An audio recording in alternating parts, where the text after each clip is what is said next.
이제 저출산이 그렇게 세계 OECD 국가 중에 꼴등이잖아요. 꼴찌죠.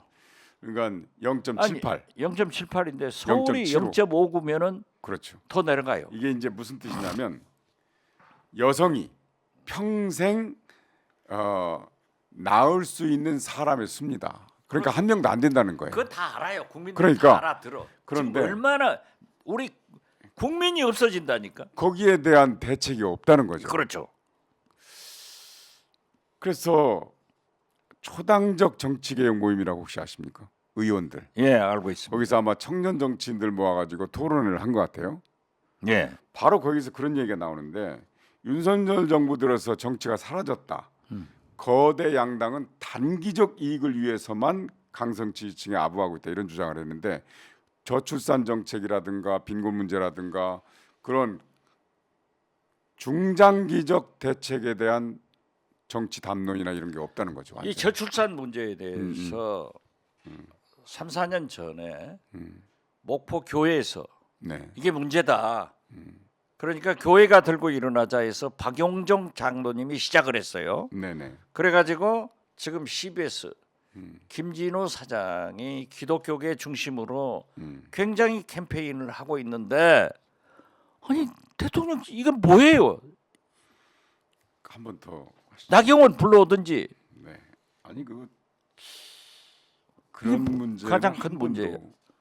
우리 얘기해 본 적이 없는 것 같은데요. 국민이 없어져 버리는 거예요. 그렇지만은 네. 남북 긴장 완화가 돼서 만약에 우리가 통일된다고 하면은 이런 인구 절벽 문제도 해결할 수 있어요. 적어도 1억 가까이 되니까. 그렇죠. 아니 그리고 아, 북한은 네. 많이 나니까. 그런데 이제 이거는 좀 이제 여러 가지 철학적인 문제도 있고 그렇더라고요. 보니까 아니 철학적인 문제 아니. 생각할 필요 없이 우리가 죽느냐 사느냐. 아니 유럽은 To be or not 그러니까 to be. 유럽은 있어요. 1점 몇 돼요 다. 그렇죠. 근데 거의 2점 몇 프로 돼요. 동남아도 그렇고요. 네. 동남아는 2.56 막 이렇게 돼요. 다 인도네시아, 말레이시아, 베트남, 뭐 터키 다 그저 뭐야 태국 다 그러는데. 제가 최근에 네네. 우원식 네네. 민주당 전 대표 원내대표를 부부간에 같이 식사를 했는데 그 집은 애들이 둘인데 손자를 셋씩 6명을 낳더라고요. 그래서 대한민국의 최고 애국자가 우원식 부부다 제가 그렇게 얘기를 했어요. 동양 3국이 제일 낮아요. 낮아요. 왜 그럴까? 그래서 제가 그러- 철학적인 그런데- 문제라고 그러는데. 그런데 김대중 대통령이 이런 말씀을 하시더라고요. 우리는 정부에서 캠페인을 하면은 금방 된다. 네. 우리가 하나 낳기 네.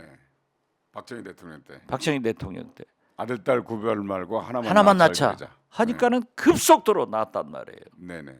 그러니까 우리 세대는 7, 8명 남매가 있었는데 저희들은 하나 낳기, 둘 낳기 했죠. 네. 둘 낳았단 말이에요. 그런데 지금 현재 우리 자식 세대는 결혼만 해도 잘한 거고 하나만 낳도 우리 딸 둘인데요. 아들 하나씩 낳고 안 낳아요. 낳아라. 네. 아빠 키우기가 얼마나 힘든지 알아? 네. 아빠가 도와줄 테니까 낳아라. 아빠가 키울 거야? 안 해. 그러는데 어떻게 됐든 정부에서 캠페인을 잘 하면은 네네. 우리 국민은 금세 또 정부에 호응하기 때문에 더 출산할 수 있다. 그건 지금 안 하고 있잖아요. 저는요 이 TV에 네네. 이렇게 하는 것도 보면은 꼭 한 명 내지 2명 가지고 선전을 하더라고요. 그러면은 하지 말고 3명, 4명을 선전하면은 우원식 내 가족을 찍어라 누가 이거죠. 한다. 예. 그러니까 이제 근데 캠페인 정도 가지고는 좀 부족하지 않나 하는 생각이 어떻게 드는 게 됐든 제도적으로 자 다음으로 갑시다. 우리가 아니, 아무리 왜 해도 여성만 애를 키워야 됩니까? 아니 남성 키워야죠. 그러니까 그런 그렇죠. 제도적으로 아니 여성의 경력 단절 이런 걸 좀 그렇죠. 아니 우리 손자도 보면은 네. 우리 사이가 더 키우더라고요. 그러니까 예. 그런데 공무원들은 지금 그게 자, 가능합니다. 이건 여기서 던져놨는데 우리가 자꾸 하라면 윤석열 알겠습니다. 대통령은 더 안 해요. 근데 그 초당적 정치 모임에서 거대 양당은 단기적 이익을 위해 강성 지지층에 아부하고 있다. 그게 무슨 말인지 아시죠? 팬덤 알죠? 정치. 예, 팬덤 정치. 그 욕먹을 아, 그 각오하고 팬덤 정치도 전부 문재인이 했다는 거 아니에요? 자기들은 안 했다는 거 아니에요? 그렇습니까? 엄청나게 하던데. 글쎄요. 아니 그거 우리가 얘기하면은 윤석열 대통령은 네. 반대로 한다니까요. 그러니까 하지 말고 네. 이런 문제가 있다 하는 것을 지적하고 다음으로 자, 넘어가자고요. 그렇게 불평등, 저출산, 당면한 경제 이렇게 챙겨야 한다고 하는데 또 한반도가 남북 대화도 없지, 북미 대화도 없지. 그러니까 지금 어떻게 되고? 이건 진짜 남북 네. 문제는 문제예요. 네. 그래서 김정은이 재고를 다 쏘아대는지 모르지만 다 쏘아대잖아요. 네네. 그런데 여기서 우리가 중대한 것은 과거 음. 북한의 핵 탄도미사일은 미국 본토를 겨냥하고 개발을 했어요. 우리 한국이나 일본은 핵 공격 대상이 아니었다고요. 그렇습니다. 그렇지만 지금 현재 일본 우리 정부가 그러한 반북 하도 강경하게 나오니까 지금은요 네. 탄도미사일이 전부 단거리예요. 네. 우리 한국, 우리 일본을 겨냥하고 있고 한 번씩 ICBM 대륙간 탄도미사일도 그렇습니다. 하는데 이건 어떻게 해서든지 해결해야지.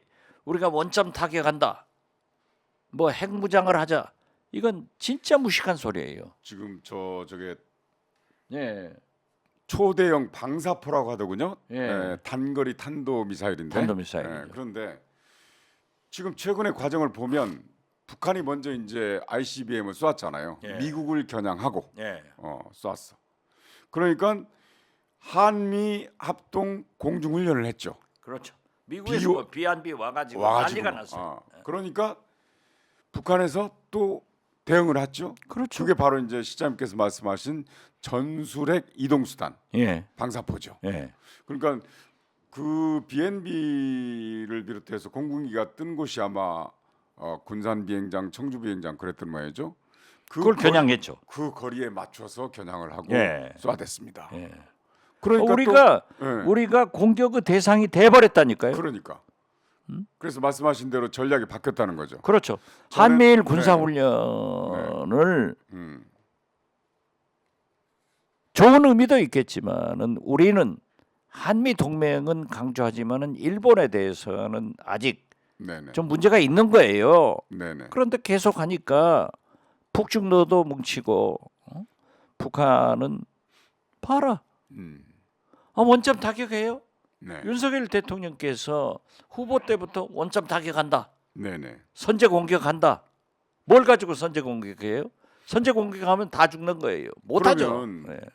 계속 이렇게 강대강으로 가면 안 되지 않습니까? 전쟁이죠. 그럼 뭘 어떻게 해야 됩니까? 그러니까 하지 말자 이거죠. 하지 말고 그러면 어떻게? 그래서 미국을 보세요. 네네, 그러한 도발을 규탄한다. 네네, 우리는 북한 당신들을 침범하지 않겠다. 네네. 외교 테이블로 나와라. 대화하자. 대화 채널을 이 만들어야죠. 대화를 하는 것을 네네, 김대중, 노무현, 문재인 대통령처럼 우리가 만들어줘야 돼요. 그러니까 그런데 그것을 우리가 더 강하게 해버리니까 강대강은 결국 종착역은 전쟁이다. 네네, 그렇지만 제가 볼 때 전쟁은 어제 음, 제가 파주 출신 박정원 초청으로 가서 네네, 평정서원이라는 곳에 가서 강연을 했어요. 제가 일주일에 한 번씩 하는데 수요일 날 토요일 날은 비워놓고 하는 거예요. 방송 안 해요. 네네, 그런데 거기에서도 얘기를 했지만은 파주 음, 접경 지역 분들은 전부 불안하죠. 전쟁에 대해서 위협을 느끼고 네. 있더라고요. 그래서 나는 한반도에 전쟁은 없습니다. 네, 왜? 북한은 미국이 무서워서 못하고 음, 우리 남한은 미국이 못하게 하니까 못합니다. 그런데- 그렇지만 이것이 언제까지 가느냐? 이렇게 윤석열 대통령께서 강대강으로 간다고 하면은 무슨 사단이 날지 모른다. 그래서 나는 남북관계 개선은 미국이 조금 더 적극적으로 나와야 되는데 바이든 대통령도 우크라이나, 러시아 이런 문제만 신경을 쓰고 북한 문제에서 안 하고 있으니까 어떤 의미에서 보면은 북한이 네, 김여정이 저렇게 강성 담화를 발표하는 것은 미국에 대한 러브레터를 보내는 거다. 만나자. 잠깐만요. 우리를 좀 달래라. 그 잠깐. 달래줄 사람이 윤석열 대통령인데 강하게 나가서는 안 된다. 그렇게 얘기한 거예요. 자, 말씀하신 대로 전쟁은 없을 것이다라고 말씀하셨지만 강대강으로 가면 모른다 이런 그렇죠. 말씀하셨잖아요. 종착역은 전쟁이에요. 그게 바로 이제 우발적 사고에 의한 국지전이라도 있을 수가 있지 아, 않습니까? 그것은 그러니까 이렇게 긴장 관계가 가면은 우발적인 충돌은 생긴다. 생겼다가 그게 전쟁으로 가버리면 어떻게 돼? 그러니까.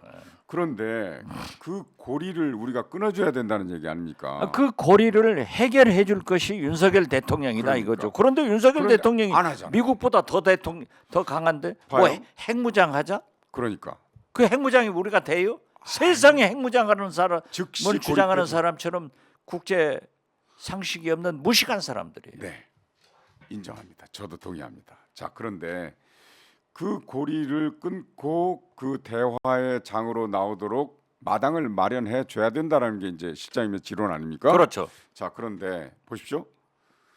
북한에서 ICBM 쐈어요. 그럼 한미가 연합해서 대응을 했습니다. 그러니까 북한에서 또 전술핵 이동 수단인 방사포를 쐈어요. 그렇죠. 그러면 3월 달에 우리가 또 뭐가 있습니까? 고리가 안 한미연합사 끊어지죠. 훈련도 한미연합사 있잖아요. 훈련이 또 한미일. 있잖아요.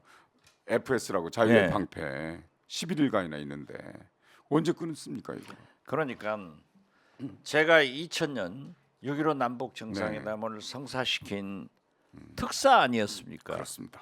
그 후 지금 23년이 흘렀는데 지금까지 남북 미 간에 네, 해결하지 못한 것은 딱 세 가지입니다. 뭐가 있어? 첫째, 비핵화. 네네. 두 번째, 북한의 인권 문제. 미국 네. 측에서 볼 때. 네, 세 번째, 북한 측에서 볼 때 한미 연합사 훈련 하지 마라. 네네. 이거예요. 문재인 대통령이 평창 동계올림픽이 세계 동계올림픽이 아니라 강원도 동계올림픽이 될 것인데 이것을 세계적으로 북한을 그렇죠. 설득해가지고 또 미국도 연합사 훈련을 연기해줬잖아요. 그때는 네네. 안 했단 말이에요. 그러니까 네네. 참석해서 평화올림픽이 됐는데 아직도 북한은 그걸 요구하는 거예요. 네네. 그럼 안 하는데 자꾸 나 훈련하지 말자는 게 아니에요. 한미일 이렇게 군사훈련을 하면 더 하죠. 네네. 그러니까 강대강으로 간다니까요. 그러면 그 아 전쟁 일어나면 보수만 죽고 살겠죠? 진보는 사나요? 그러니까 같이 죽어요. 자, 그러면 그런 대화의 마당으로 나오게 하는 어떤 채널이나 뭐가 있어야 되는데 그게 있습니까? 아니 그걸 없잖아요. 지금.